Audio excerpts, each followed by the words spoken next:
Kumbh Mela viral പെൺകുട്ടിക്ക് പ്രത്യേക സംരക്ഷണം നൽകി ഹൈക്കോടതി. കോടതി അറിയിക്കാതെ പെൺകുട്ടിയെ ആർക്കും കൈമാറരുതെന്ന് നിർദ്ദേശം.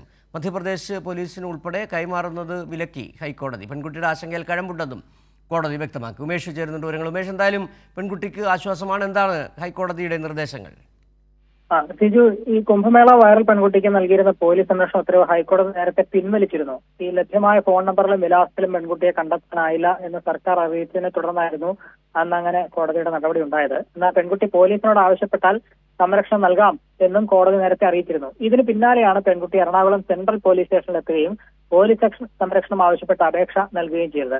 ഇതിനിടെ സെൻട്രൽ സ്റ്റേഷൻ SHO ഹൈക്കോടതി രജിസ്ട്രാർക്ക് ഒരു കത്ത് അയക്കുകയും ചെയ്തു. ഈ കത്തിൽ പറയുന്നതനുസരിച്ച് പെൺകുട്ടിയെ മധ്യപ്രദേശ് പോലീസിന് കൈമാറാൻ ദേശീയ പട്ടികവർഗ കമ്മീഷൻ സംസ്ഥാന DGPക്ക് നിർദ്ദേശം നൽകിയിട്ടുണ്ട് എന്നായിരുന്നു. ഇതേ തുടർന്നാണ് ഹൈക്കോടതിയുടെ ഇടപെടൽ ഉണ്ടായത്. കോടതി അറിയിക്കാതെ പെൺകുട്ടിയെ ആർക്കും കൈമാറരുത് എന്ന് ഉത്തരവിടുകയായിരുന്നു. അതേസമയം നാട്ടിലേക്ക് മടക്കി അയച്ചാൽ ദുരഭിമാന കൊലയ്ക്ക് വിധേയയാക്കുമെന്ന് പെൺകുട്ടി കോടതിയെ അറിയിച്ചു. പെൺകുട്ടിയുടെ ഈ ആശങ്കയിൽ കഴമ്പുണ്ട് എന്ന് കോടതി നിരീക്ഷിച്ചു.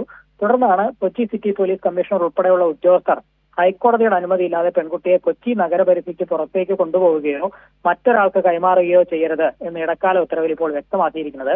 അടിയന്തര സാഹചര്യത്തിൽ പെൺകുട്ടി പോലീസിനെ ബന്ധപ്പെടണം എന്നും കോടതി നിർദ്ദേശിച്ചിട്ടുണ്ട്. സിജു, ശരി. ഉമേഷാണ് വൈറൽ പെൺകുട്ടിക്ക് ഹൈക്കോടതി സംരക്ഷണം ഒരുക്കിയതിൻ്റെ വിവരങ്ങൾ പങ്കുവച്ചത്.